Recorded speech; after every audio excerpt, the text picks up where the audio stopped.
The day I found out I was pregnant, the scumbag got married to his childhood sweetheart.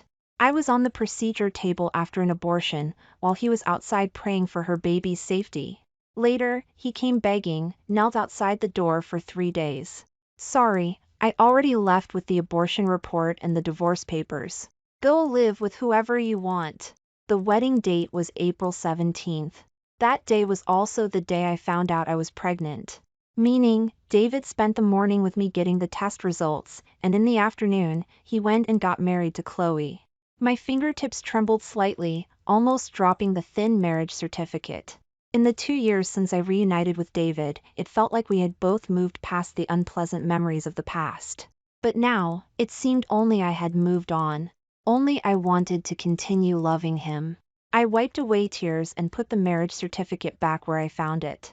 But my heart pounded uncontrollably in my chest. With every beat, my hand involuntarily trembled for a moment. I pressed down on my left hand, uselessly, then slammed my fist against the desk, over and over. Stop! Didn't you hear me say stop? I screamed hysterically, but tears streamed out like a spring. My heart ached, my hand hurt, and my stomach joined in the pain.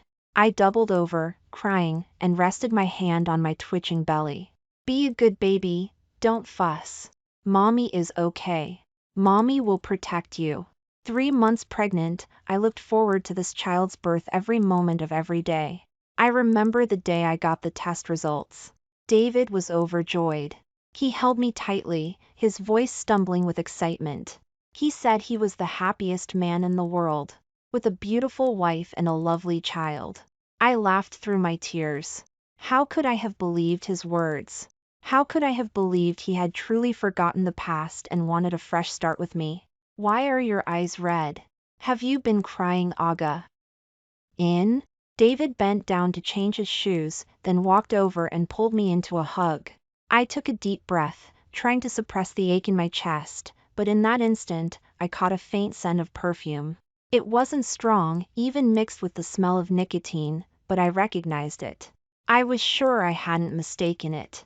I had smelled that gardenia scent on Chloe before. I closed my eyes briefly, then pushed David away. His brow furrowed, and his voice was laced with coldness. Sarah, what's wrong? Or is it the baby acting up? He sounded slightly helpless, his large hand gently stroking my swollen belly, as if comforting the child inside.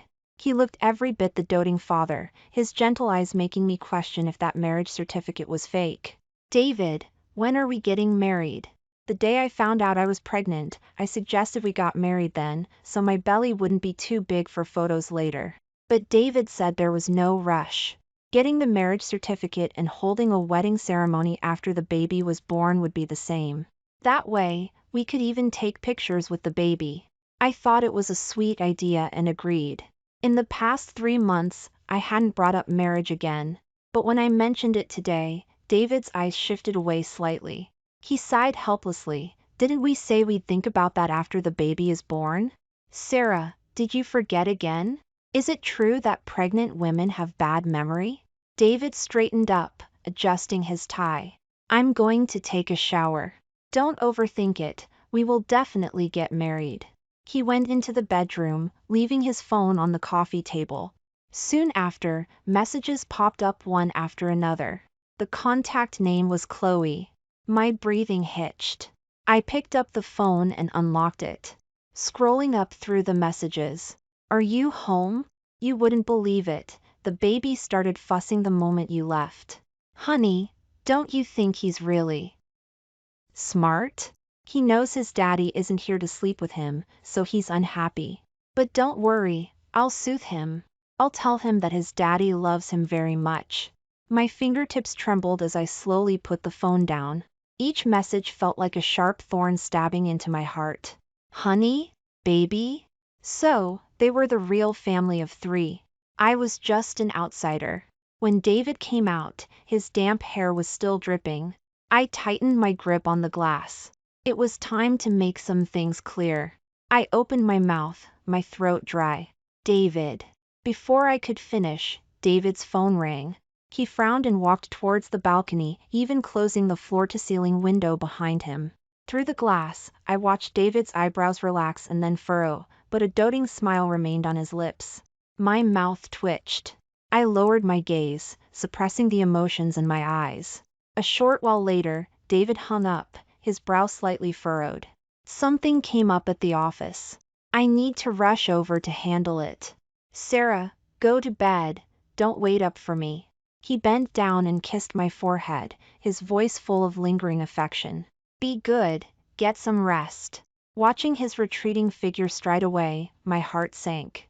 It was almost 10 o'clock. What could be so urgent at the office that he had to go personally? And that call, besides Chloe, I couldn't think of anyone else it could be. Chloe and David were childhood sweethearts, and their relationship ran deep. Back when David and I were dating, she had even secretly approached me, telling me to stay away from him. Of course, I refused and got into a big fight with her. She got angry and left, but David just waved it off, saying she had a childish temper and would be back in a couple of days. Now, because of one phone call from Chloe, he was even lying to me. My stomach suddenly cramped. After a series of spasms, my hands and feet turned cold, and a thin layer of sweat broke out on my forehead. I called David. The moment he picked up, his voice sounded impatient. Sarah. David, my stomach hurts. Can you come back and take me to the hospital? I heard the sound of a car in the background. David suddenly scoffed. You start having stomach pains the moment I leave? Sarah, you really know how to make a scene. Even more than 2 years ago. If it really hurts, go to the hospital. I'm not a doctor, I can't cure illnesses. My breath caught. The next second, the call ended. I comforted the little baby in my belly, enduring the pain as I called for an ambulance. David had changed. Compared to his college days, all his tenderness felt masked. I had only just lifted a corner of that mask 2 years later. After an examination, the doctor told me the pain was due to the pregnant woman being too emotionally agitated. He glanced beside me, frowning as he asked, Did you come alone? Where's your husband? I pursed my lips. The word husband sounded so ironic. I don't have a husband.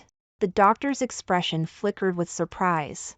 I added, Can I schedule an abortion procedure? The doctor shook his head, as if he saw people like me all the time. He wrote out a prescription slip. The procedure was scheduled for 3 days later.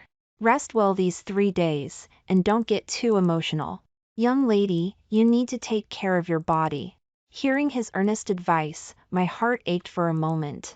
When the elevator doors opened, I walked in with my head down. A surprised Sarah snapped me back to reality. David pulled me into a corner. Why are you at the hospital? His tone was accusatory, even suspecting I was following him. I showed him the slip, and the coldness in David's eyes softened slightly. He reached out and touched my belly, a smile on his face.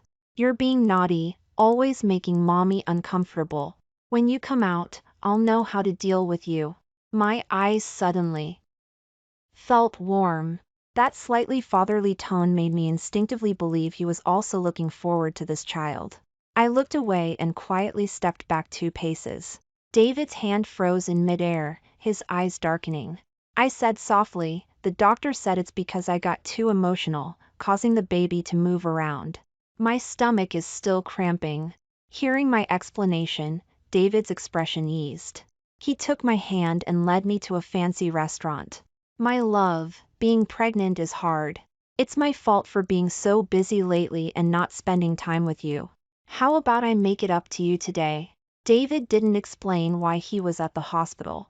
I didn't ask either. It was as if we had just met by chance and then went to a restaurant for a meal. Throughout, he was calm, showing no hint of guilt.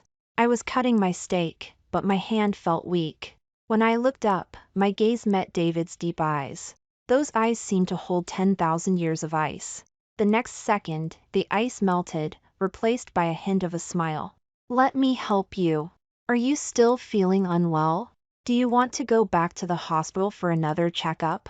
The knife scraped against the plate, making a grating sound. I shook my head. David placed the plate in front of me. Here, try it. I remember you loved the steak from this place back in college. I put a piece in my mouth, but I couldn't taste the familiar flavor from before. Instead, there was a bitter undertone. David's phone suddenly lit up. He picked it up and glanced at it, his expression softening instantly. But the next moment, he put the phone down and set it to silent. Why aren't you answering? David raised an eyebrow, his voice gentle. I'll finish eating with you first. Nothing else matters right now. My hand tightened around the knife. How could that call not matter? It was his wife calling, the mother of his child. I ate distractedly, while David seemed to be in high spirits. I could tell he was in a good mood. Was it because he was enjoying the process of getting revenge on me? Enjoying keeping me in the dark? I tilted my head back and drank some water, suppressing the bitterness in my heart. I'm done eating. Take me home. When we got back to the home, David didn't even come inside before he left. He said he had office matters, but I knew he was going to the hospital. When we drove past the wards earlier, I had seen Chloe's name on the screen on the wall. She was hospitalized. I touched my belly. In 3 days, this life would turn into a pool of blood. I packed my luggage. I had planned to explain everything to David when he returned. Whether he hated me or wanted revenge, I wanted this relationship to end clearly. But David didn't come back for those 3 days. When I called, he used the excuse of being on a business trip. It wasn't until I passed Chloe's ward and saw David leaning in close, his ear pressed against her belly. In that moment, I realized nothing else mattered. There was no need to expose his lies, no need to ask for explanations. It was better to just leave quietly. The day I had my procedure, Chloe was also taken into an operating room. At the end of the hallway, I saw David pacing back and forth frantically, every step filled with anxiety. His hands were clasped together, praying for that child's safety. But on that very same day, his other child was gone. And he didn't even know it.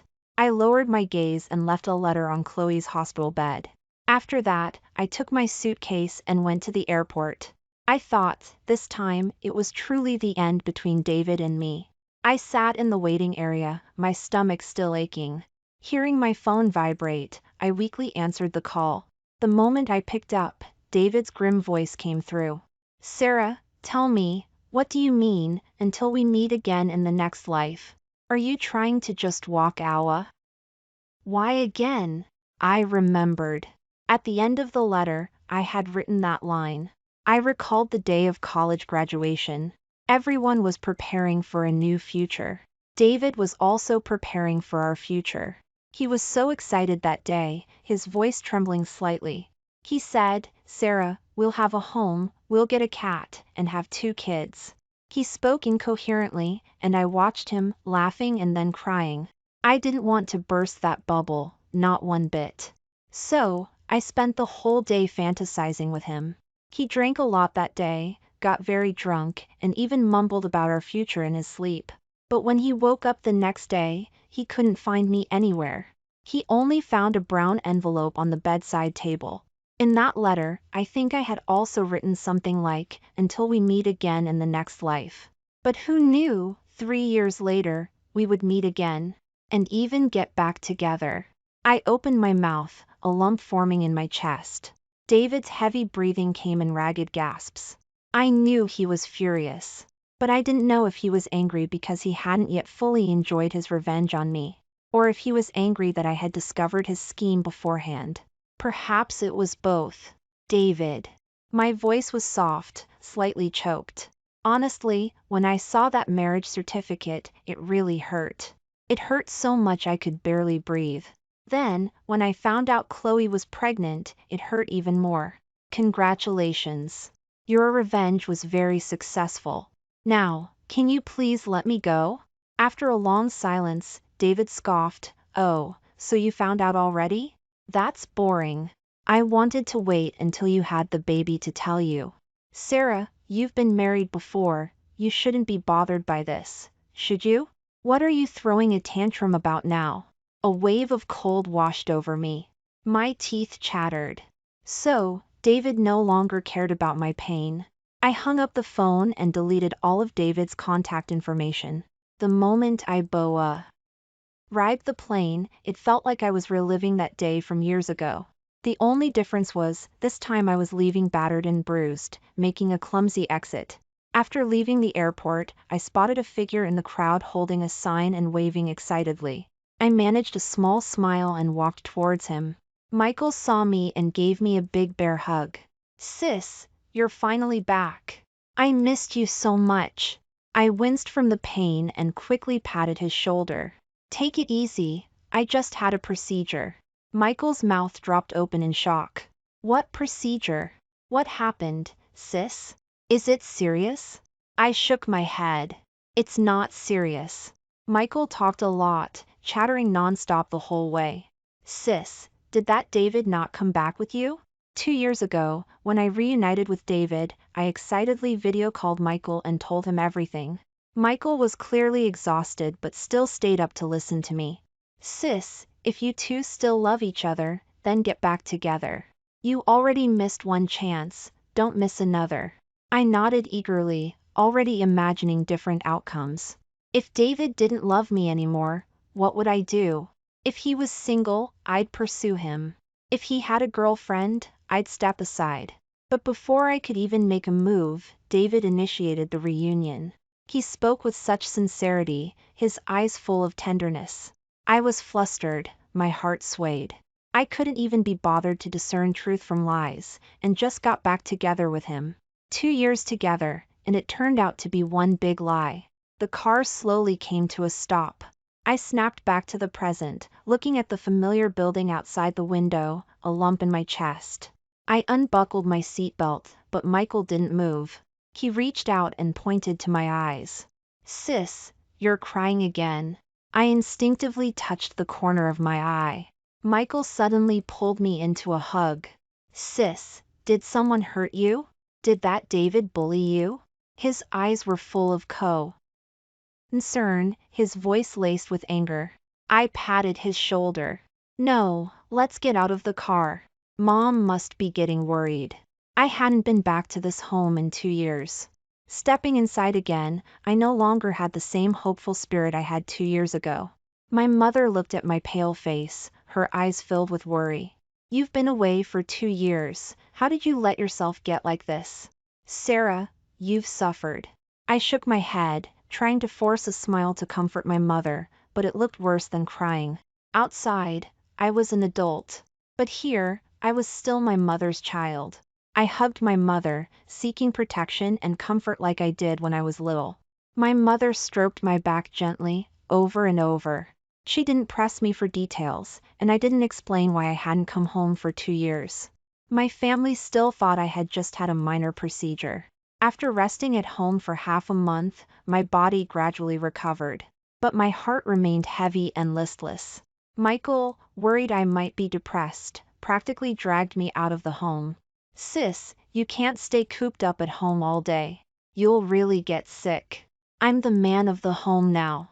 If anything's bothering you, tell me. I'll always be on your side." Michael had always been sensitive. Although I hadn't explicitly said anything, he had guessed most of it. I managed a small smile and let him take me to get my hair done and put on some exquisite makeup. With bright eyes and red lips, there was no trace of my previous listless look. Michael took me to an auction. He squeezed my hand and smiled. "Sis, if you see anything you like, bid on it. Your brother will buy it for you." I managed another weak smile. "Okay, I won't be polite." The auction items were dazzling. I set my sights on a ring, said to have been passed down from a foreign princess. I was eager to make it mine. I drove the price of something originally worth 20 million up to 80 million. I squeezed my fingertips in excitement. The next second, a low voice suddenly rang out. 100 million. A stir went through the crowd. My expression froze. My mind went blank. That voice was all too familiar. I thought I'd never see him again in this life, but we met so soon. My heart skipped a beat. I felt that intense gaze on me. Michael turned back for a look, then said testily, "Sis, keep bidding. Don't mind him." Seeing I wasn't moving, Michael raised his paddle. I reached out and tugged on his sleeve. Forget it. Let's go. I pulled Michael up, pretending to be composed as I walked past David. As I went by, a large hand suddenly grabbed my wrist. I flinched as if touched by a ghost and violently pulled away. The sudden movement almost made me lose my balance, but Michael quickly steadied me. "Ah, why, that ring is so beautiful. Will you put it on for me later?" Chloe's sweet voice was like a thorn, making my skin crawl. David's expression paused. He said in a low voice, "Okay." My steps faltered for a moment. I fled the auction like a fugitive.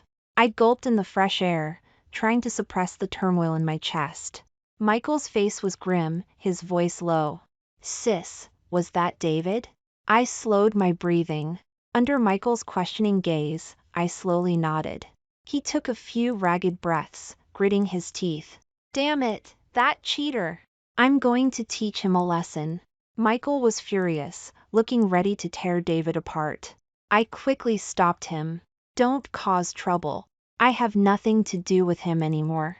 Since we were over, whatever David did was no longer my concern. An ending should be clean."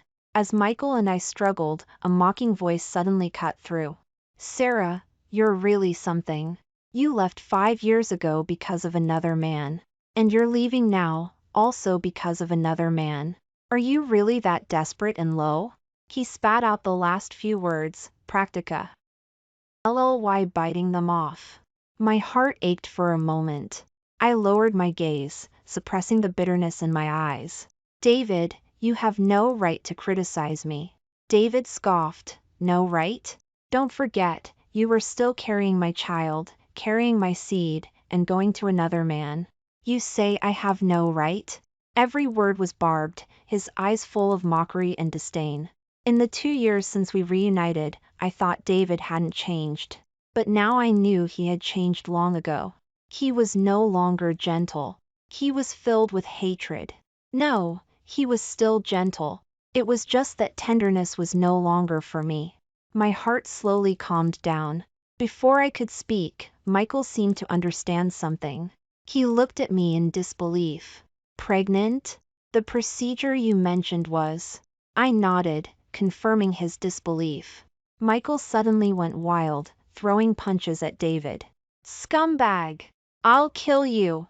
Punch after punch landed, each one connecting solidly. David took a few hits before reacting and grappling with him. "You paramour! How are you less composed than me? Sarah, your taste has gotten worse." I frantically tried to pull Michael away. "Stop fighting, Michael." The moment I touched him, he accidentally shoved me to the ground. A sharp pain shot up from my tailbone. I gasped, letting out a small cry. Looking up, I saw Chloe hiding in the corner, looking distraught. Her belly protruded, and she carefully cradled it with her hands.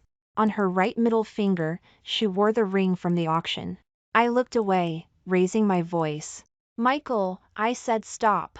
He froze, looking at me in disbelief. I pushed myself up and grabbed him, seeing the bruises on his mouth. I sighed. "Let's go.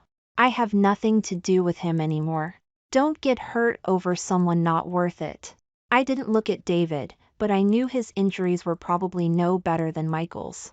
After all, Michael had been training in boxing since he was a child, all David only knew some basic moves. David spat, coughing up some blood. He glanced at me indifferently. "Sarah, just leaving? Not going to talk about the seed in your belly? Or is he willing to be a stepfather to the child?" "You..." Michael was about to rush forward in anger again, but I quickly stopped him. I met David's gaze coldly. "David, I forgot to tell you. I already had the abortion. There won't be any more ties between us." David froze for a moment, then looked at my now flat stomach in disbelief. When he realized I had actually terminated the pregnancy, his eyes instantly turned cold and filled with hostility. He called out my name with immense fury. "Sarah, are you out of your mind? Who gave you permission to get rid of him?" I looked at his baseless rage, confused. Then I remembered. He only wanted revenge on me, and the child was just part of that revenge. He just hadn't expected me to discover the truth before he revealed it himself. I pulled at the corner of my lips sarcastically. David, actually, your revenge was very successful. Truly. You have no idea how heartbroken I was the day I had the abortion, seeing you outside the operating room praying for your other child. But I was also relieved. At least things hadn't reached a point of no return. At least, he wouldn't have to be born with the identity of an illegitimate child. But David, you disgust me. How could you not even spare our child? How much do you really hate me? 5 years ago, my family's office had financial problems. To force me into an arranged marriage, my father threatened David's future. At that time, David was proud and arrogant. If he had known the truth, he would have caused a huge scene. So, I left a letter and just walked away. I thought we were destined never to meet again in this life, but 3 years later, we reunited. I didn't hide the fact that I had been married, and he surprisingly didn't seem to care. But I never expected that his indifference was fake. In truth, he hated me intensely for leaving him, hated my betrayal. David stood there like a statue, his lips moving slightly. Sarah, you shouldn't have gotten rid of him. His voice was full of sorrow. He took a step towards me. Just as he took 2 steps, Chloe suddenly cried out, clutching her stomach. Ah, why? My stomach hurts. Is the baby in trouble again? A flicker of panic crossed David's face. He scooped up Chloe and rushed away, his back radiating panic. Michael was still fuming, cursing under his breath the whole way. I smiled indifferently. I'm not even angry. Why are you? How can it be the same? Sis, if you had told me earlier, I would have beaten him so badly he couldn't even crawl. But it's also my fault. If I were older than you wouldn't have been forced into that arranged marriage with Alexander by Dad back then. I looked out the window. Michael's voice softened. At that time, the office was in such difficulty. An arranged marriage with the Gu family was the best option. Later, the office survived, and Alexander gained full control of the Gu family. Only then did our marriage, which was in name only, come to an end. Oh, right, sis. There's a gala tomorrow night. You should come too. Don't just stay cooped up at home all day. Dad is gone, and if you keep this up, Mom will be sad. I nodded, agreeing to the gala. It had been 2 years since I attended such an event. Stepping into this kind of place again, I couldn't manage the ease I used to have. I stood beside Michael, acting like a vase, watching him navigate the different social circles with ease. I smiled, feeling a little comforted. Michael is 6 years younger than me. When the office faced its crisis, he wasn't even an adult. When he learned I was getting married, he hid in his room and cried all night. No one could comfort him. The day I got married, he held my hand and said solemnly, "Sister, when I grow up, I'll protect you." Now he could stand on his own. The effort it took for him to get here was unimaginable. Feeling a bit bored, I excused myself to get some fresh air in the back garden. I didn't expect to run into David there. His black suit highlighted his broad shoulders and narrow waist. He was even more charming than in college. I glanced at him indifferently and got up to leave, but he grabbed my wrist. "Sarah, let's talk." I looked at his hand. His touch was burning hot. "I don't think we have anything to talk about, Mr. Liu. Don't forget you're a married man. Let go." David's face changed. His thin lips parted. "Chloe's child isn't mine." The back garden was quiet, so I heard every word clearly. But what did it matter? I smiled. "David, your explanation is so weak that I find it hard to believe." His eyelids fluttered slightly. Gone was the mockery and calculation from earlier. Instead, there was a hint of bitterness. "Sarah, you said you were hurt. But did you ever think about how much I hurt when you left back then? You just left without a word, leaving only a breakup letter. Do you know how long I looked for you? I searched everywhere I could like a madman. I got your home address from your counselor. Do you know how devastated I was when I saw you in a wedding dress getting into the wedding car? You weren't the only one hurting. You weren't the only one with feelings. David and I were like 2 intersecting lines. From strangers to knowing and loving each other, then gradually drifting apart. Now, we couldn't go back. David, you've had your revenge. The child is gone.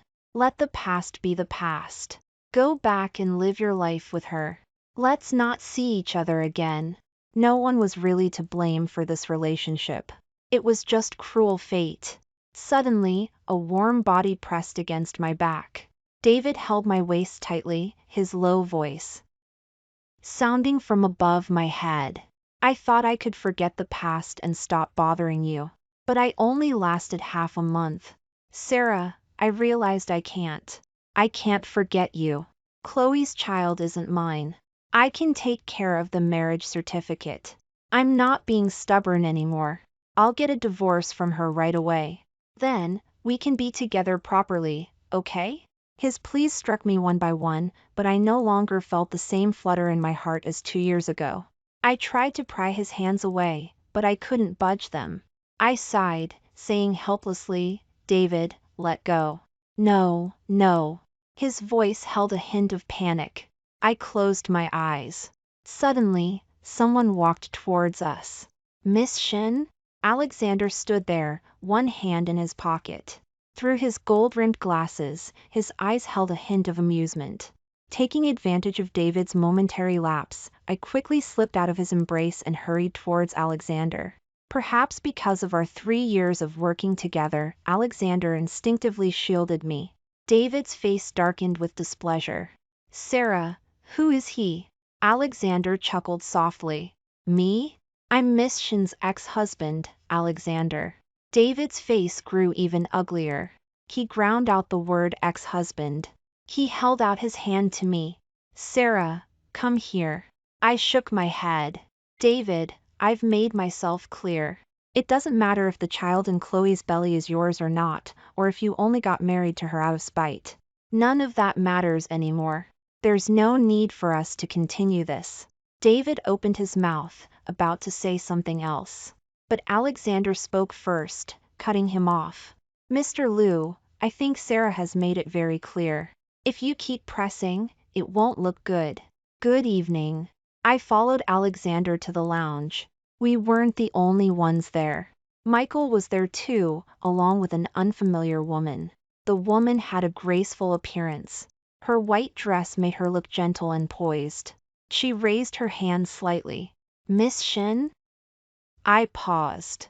Alexander took her hand and gently rubbed it, saying with a faint smile, allow me to introduce you. This is my girlfriend, Grace. It dawned on me. Alexander had the one he truly loved, whose name was Grace. He had told me during our arranged marriage that we were just partners and wouldn't have a real relationship. Once he gained full control of the Gu family, we would divorce. Of course, he wouldn't stop helping the Shin family. Everything he did was just so he could be openly with Grace. I asked Grace, don't you feel suspicious of him or angry at him? After all, he was married. Grace smiled. I was angry, yes. He didn't tell me anything and faced it all alone. Of course, I was angry. But I'm not anymore. I know everything he did was for me, and your marriage was just a partnership. Besides, he knelt outside the door for 3 days. If I were still angry, I'd only be making myself miserable. I smiled knowingly, envying her rationality and grace. Michael grinned. Alexander was really helpful. He brought my sister back safely. If I had gone, I definitely would have gotten into a fight. So, Michael was the one who asked Alexander to go to the back garden. The gala wasn't over yet, but I didn't want to stay any longer. Michael frowned. Sis, I have another business dinner. Should I have someone take you home first? No need. I'll just call a taxi. You go ahead and take care of your business. I opened the lounge door, almost bumping into a solid wall of muscle. David stood there rigidly, like a statue. The expression on his face was strange. I couldn't figure it out. I said indifferently, move. You're blocking my way. Why didn't you tell me? His voice was low, coming from above my head. I paused, then a few seconds later, I understood what he meant. Back then, I didn't tell him because I was afraid he would make a scene. Later, I didn't tell him because he claimed he didn't take care that I had been married, so I thought there was no need to explain. I took a deep breath and stopped Michael, who was about to lose his temper. Michael, don't you have a business dinner? You go ahead. I'll handle this myself. He hesitated for a moment. I looked at Alexander. 3 years of unspoken understanding. In that moment, no words were needed, one look was enough. After they left, only David and I remained in the lounge. He closed the door, then suddenly pulled me into a hug. I'm sorry, Sarah. I'm sorry. His voice was choked with tears, losing its usual cold composure. Sarah, hate me, blame me, but please, don't leave me? When it came to matters of the heart, it was hard to blame anyone. My fingers trembled slightly. I slowly reached out and touched David's hand. He tensed for a moment, his expression turning to surprise and then joy. The next second, I gently pushed him away. I'm sorry. I don't love you anymore. If I hadn't found that marriage certificate, I would have carried the pregnancy with anticipation, expecting the child. Then, David might have looked down on me and delivered the fatal blow. I would have become the other woman, scorned by everyone. My child would have become an illegitimate child, looked down upon. If that had happened, I would have had no way to fight back. And David would certainly not have shown mercy. That was too terrifying. I was grateful I discovered it in time. David's eyes were bloodshot. He shook his head, his face full of pain. Sarah, give me another chance. I'll fix everything. I won't care about anyone else anymore. Let's start over. I'll marry you, be married to you. David was speaking excitedly when suddenly, there was a commotion outside the door. It's in here. The Shin family's eldest daughter is inside, and my husband is in there too. The door was pushed open with a bang, followed by a crowd of people holding cameras. Flashbulbs went off like raindrops. Miss Shin, someone says you knowingly became the other woman. Can you explain? Miss Shin, we heard you had an abortion. Is the child Mr. Liu's? Miss Shin. Miss Shin. The repeated calls of Miss Shin and the flashing lights made me dizzy. In my peripheral vision, Chloe's lips curled into a malicious smile, her eyes filled with tears. David and I have a marriage certificate proving we're married, and I'm already 3 months pregnant. Sarah is the third party. She's the other woman. Who said she's the other woman? Put down your cameras. Can you take responsibility if something goes wrong? David's voice was cold. He shielded me tightly behind him. My stomach twinged. It had only been half a month, and the cramping still bothered me sometimes. I stepped out from behind him and coldly scanned the crowd. The reporters' faces were like gaping maws, eager to tear me apart. David nervously grabbed my hand. Sarah, don't be afraid. I'll handle this. Stay behind me. Why? I'm your wife. Why are you protecting this woman? Did you forget? We got married. I curved my lips ironically, looking at the coldness and impatience in David's eyes. They were married. That was a fact that couldn't be changed. Miss Shin, does your silence mean you admit it? Are you really the other woman? What about your child? Why didn't you give birth? Were you going to have an illegitimate child? I retorted coldly to that reporter. Ignoring David's expression, I said coldly, David and I started our relationship 2 years ago. He got married to another woman while I was pregnant. So, I could only be the one who was cheated on. As for her, I pointed at Chloe, saying word by word, she should be considered the other woman who successfully broke up a relationship, since she was always aware of my relationship with David. Immediately, all the sharp questions too. Rened towards Chloe and David. I watched Chloe's shrieks and David's panic with a blank expression, and calmly walked out of the chaos. Before long, the topic of me being the other woman was trending online. When Michael found out, he immediately contacted the office's PR department and worked tirelessly to handle the hot topic. Then, the hot topic about Chloe fainting on the spot and David rushing her to the hospital also surged up. Compared to their panic, I remained much calmer. It wasn't until late at night that I received a call from David. His voice sounded tired. I've taken care of the hot topic. Sarah, I'll give you an explanation for this. Just wait for me. Okay. I hope you won't make me wait too long. I wasn't some saint. Chloe had brought the reporters and put me through the ringer on the hot topic. Of course, I wouldn't let her off the hook. So, when Michael investigated her relationship with David and posted it online, I didn't stop him. He even found out that Chloe had a regular paramour. That child was also that paramour's. As soon as these messages were released, the hot topic about me faded considerably.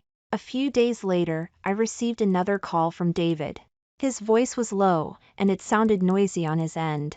Sarah, I've made things clear with Chloe, and we've filed for divorce. I've also handled everything online. We can't. I cut him off abruptly. Just a few hours ago, Chloe had called me and vented her frustration. She blamed me for losing David. She screamed hysterically, Sarah, I finally got together with David. Why are you messing things up? Since you left him, just stay away. Can't you stop disturbing our lives? David only got married to you to get revenge on me. I stated the facts calmly. But Chloe didn't care at all. So what? What if I'm willing to be used by him? As long as you didn't know anything, he would still be my husband. Chloe W. As crazy. She was really going all out for David. I couldn't be bothered to argue with her. I felt even more disgusted with David. The hot topic about Chloe being the other woman lingered online, and David didn't seem to care to manage it. He stood outside my home for several days but was refused entry. That day, it started pouring rain. David was still standing rigidly in the rain. I looked at the dark sky outside the window. I closed the window and had a housekeeper take an umbrella and a keychain out. That keychain was the token of love David gave me. He was a poor student back then, with only $1,200 a month for living expenses. That keychain cost $50, but I liked it, and he bought it without hesitation. That was the day I knew he was the one. The moment the door opened, the lifeless look in David's eyes suddenly brightened. But when he saw the keychain, the expression on his face turned lifeless again. She still won't forgive me. I should have known. We can't go back. I hid behind the curtains, watching David walk away, heartbroken, clutching the keychain, his steps heavy and unsteady. His figure gradually disappeared into the rain. I didn't know if it was the mist blurring him, or if he had walked into the mist. Later, I never saw him again.